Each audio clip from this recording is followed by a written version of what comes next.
We're back, baby. It's the Horns Up Talking Texas podcast. Fisher DeSopoulos, DJ of Splash House, Nicky Snacks writer, trying to get Nick into a happy mood. His baseball season is unfortunately over at the hands of the Pittsburgh Pirates, it looks. But I was telling him before the show, as he said in theater camp, go check it out if you haven't seen the movie, because I haven't seen it yet either. We could check it out together.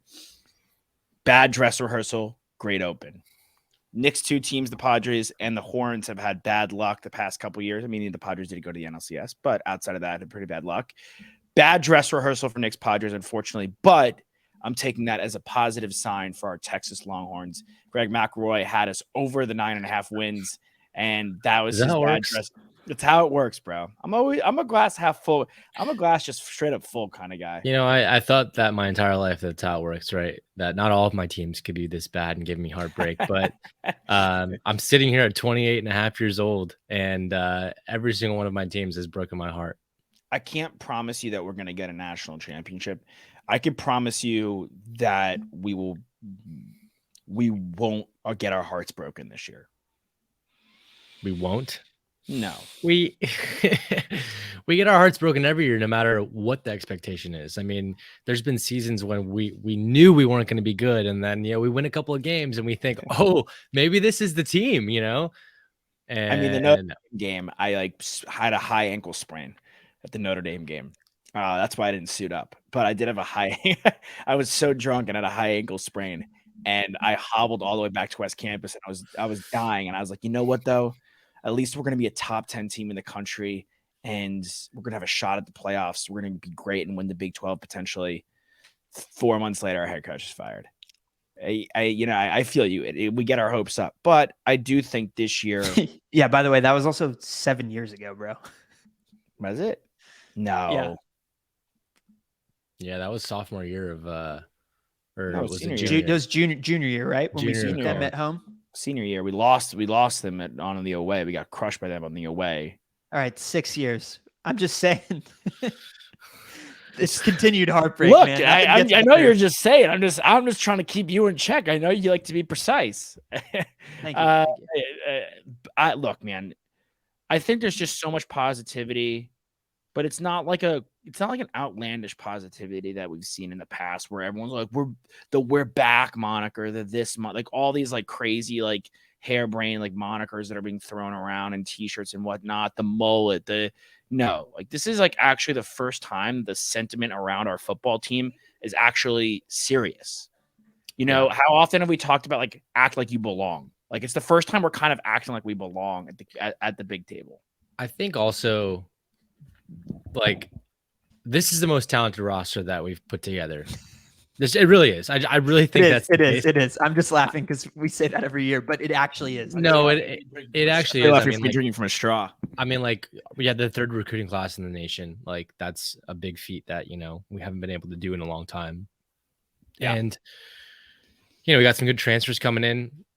And if all the guys just play to the level that they're supposed to, I think for the most part, things have been pretty quiet. You haven't heard a bunch of, decommits. You haven't heard a bunch of guys, speaking out. I think that, some of the organizations and the programs that kind of just go about business and they're not in the news a bunch are the ones that are super successful. I mean, you look at Bama and like, you really don't hear anything, any rumblings in the offseason besides who they're getting commitment wise. And I'm really thinking that maybe it's a good thing that there's no distractions this season. We'll see. I mean, good commits are nice and everything on paper, but we've seen and heard this song and dance before. I mean, I'm just kind of looking at our all-time commits here on 247 Sports, and there's a lot of great, sexy guys on here that never got a ring. Yeah, you know what though? You're right. A, B, but I think the really important thing in the sentiment that we're getting across is last year was the mullet, the expectations with that. There was the SEC. There was so many. We threw ourselves in the news so hard. We set the expectations. I think the expectations this year are being set for us. Yeah, I think we were given 9.5 wins every year. People hammer the under. I think people are going to be like, oh, Texas, the 9.5, that's overstating. They're not going to get it done. I think Vegas wants you to bet the under on that. It's kind of a high number. Like if you bet the over, that means you're winning. We're losing 1 or 2 games, not including the Big 12 championship. It's just your regular season. And So I also think the Big 12 is super winnable, as we keep saying. It is the most winnable it's ever been. Like OU's been put down and they're going to stay down this year. They are not, and I'm not, look, anything could happen in that game. I'm not taking what we did last year for granted. We could come back right back in there and it could go down to the wire. Expect that in the Red River, but they're not my biggest worry. I would say I'm more worried about Kansas State. I know TCU had a lot of turnover, but they just went to the playoff. And they're no slouch. BYU, Houston, they're new to the mix. They're coming for blood, looking to make a name for themselves. We've always struggled against BYU no matter where we play. So there's other teams that I'm actually more worried about than the Oklahoma Sooners who are joining us in the SEC. But for all these, like the Arch Manning narrative, all these narratives are behind us. Now you can just go and play football. And even in this recruiting cycle, like we are in the mix for so many players. And like one guy I want to highlight today and just kind of get an overarching view on how important it is to win outside the state. And Dominic McKinley, he's a top 50 prospect, defensive lineman. He's 6'5", 290. He's from Lafayette, Louisiana.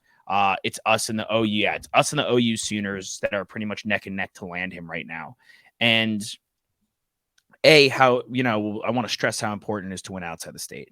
And how many of our players have been great from outside the state. Bijan, the best player we've seen, or the most electric player we've seen since Vince Young, maybe. He's an out-of-state player.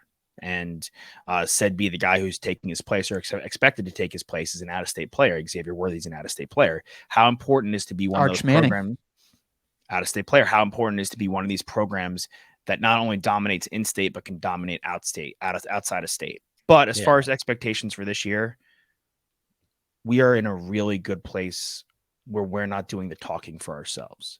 Yeah. Like you're saying, Nick, like the people that insert themselves into the news, it's never really positive and it's never really good news. And they never really come out on top. Mm-hmm. It's the other people that make the news for them, that set the expectations for them, that all they have to worry about is no talking, just rise to the occasion. Yeah. That's kind of what my point, with Bama and, Ohio State and Georgia. And look, Ohio State, Bama, Clemson, those schools dominate not just in state but out of state, right? We've got so many guys that go over there from Texas to Louisiana or Florida. Ohio's not a hotbed for recruits. It's pretty average for the most part.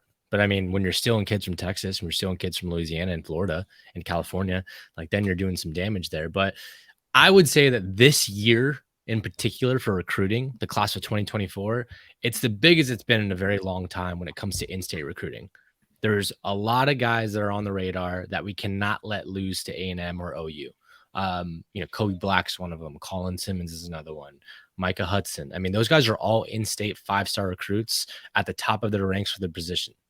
Mm-hmm. Yeah, inversely.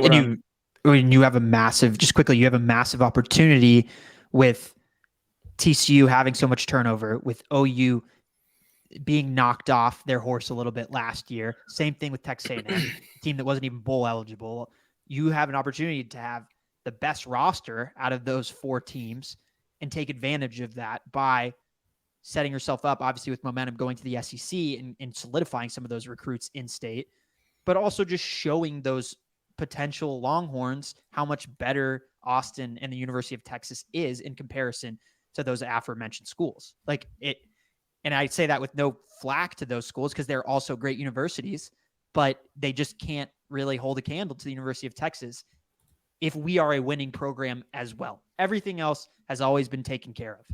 The academics, your life on campus, Austin, the facilities, right? The potential as an alumni of this university and what that can take you, further in your life as a business person. Like school it's slaps. all there. It's the whole package. And then now we've got players who aren't even our, it slaps, absolutely slaps. And now we have, guys who are signing name, image, and likeness deals that aren't even our first string players, right? And you look and see this deal with Panini that Arch Manning signed this past week, how important that is, showing guys that you can go and you can get that deal. And of course, Arch is a different caliber of prospect and now player in NIL considerations in comparison to other guys that are going to be on the football field. But it's really, really great. And the one thing I'll mention about that Panini deal for him that's really, really cool is that it also has a component in there that is tapping into the nonprofit space and helping out St. David's Healthcare and the St. David's Foundation in Austin, Texas. So I love that he's already giving back to the community in some capacity, and he's only played in the orange and white game. Like that's really special. And that's what being a Longhorn's all about. But he's not even our number 2 quarterback. Right. Yeah. Malik Murphy. Malik Murphy is like in there by all intents and purposes. I'm operating, and I could be in the minority. I'm operating under the assumption that when we go to SEC play next year, our QB1 will be Malik Murphy. Yeah, I think that's fair to say. I mean, he's dazzled and I think impressed a lot of people, and he's been with the program for a long time and stuck it out.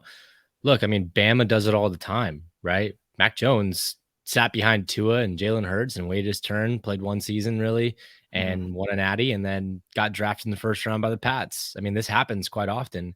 And so I think for a guy like Arch Manning, where he's got such a pedigree on the name and just, just having a family that understands the process, I think there's no rush. I think for him, he wants to get the most out of his development and, wants to get the most out of his college experience so he can turn pro eventually. And if you really want to, develop your talent, top school like Texas, I think it's a good move.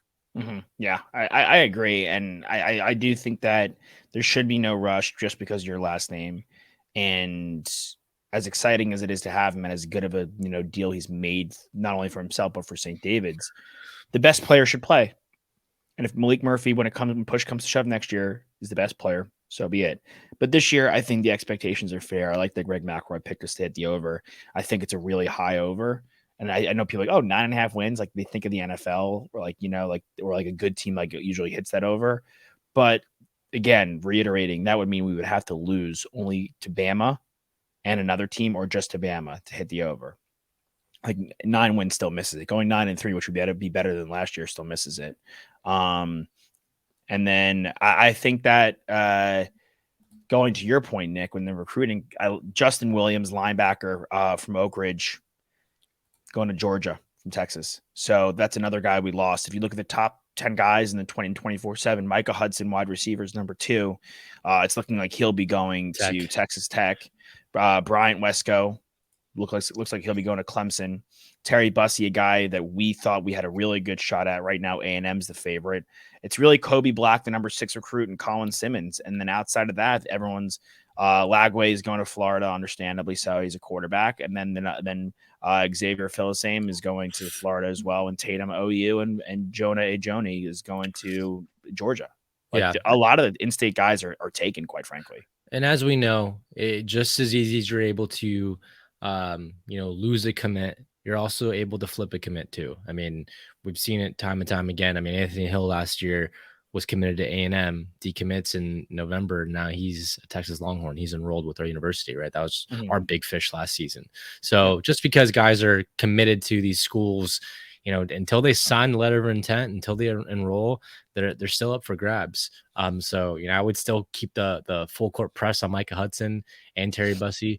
Ryan Wingo's a guy from Missouri that we've got our eye on. He's the number 2 receiver in the nation according to 247 Sports. That could be potentially why a guy like Micah Hudson doesn't want to fully commit yet to Texas, because Ryan Wingo is the top choice for us right now. It's a deep receiving class, deep receiving room in general. I mean, if you're coming into Texas like and you're a receiver, unless you're balling out year one and you think that ready to commit freshman year and play and get some minutes in there, you might want to try to go look for another school that's going to give you the snaps, because we're deep. I mean, we're going to lose Xavier to the draft, but we still got a lot of guys in that wide receiver room that's going to keep us fresh. Yeah, as of now, look, best case scenario, we lose him, but there's a world in which we don't. A.D. Mitchell is only a junior, so he may be staying around. Nair, Whittington, Jonte Cook was the big fish for us last year, and he's our 5th or 6th receiver. There's also Casey Kane. Yep.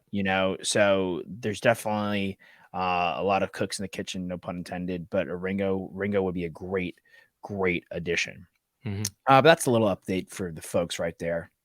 Any other bits you want to throw out, Nick? I just want to throw out my horns. That's it. Yeah, that's it. All we can do is throw up our horns and say we'll see you next time. Just to keep the people on their toes, get you guys thinking. Nick gets you thinking. Next time, maybe we'll run through a list of and do a little draft of the players we would have wanted to play with in an all-time Texas team in EA Sports' college football video game. Or how about just an all-time Texas team to win a national championship? Yeah, I mean, we could go through all-time teams and see who would win. That'd be fun. Let's do that. We'll make that list. Cool. All right, hook 'em horns, people. We out you. We love you.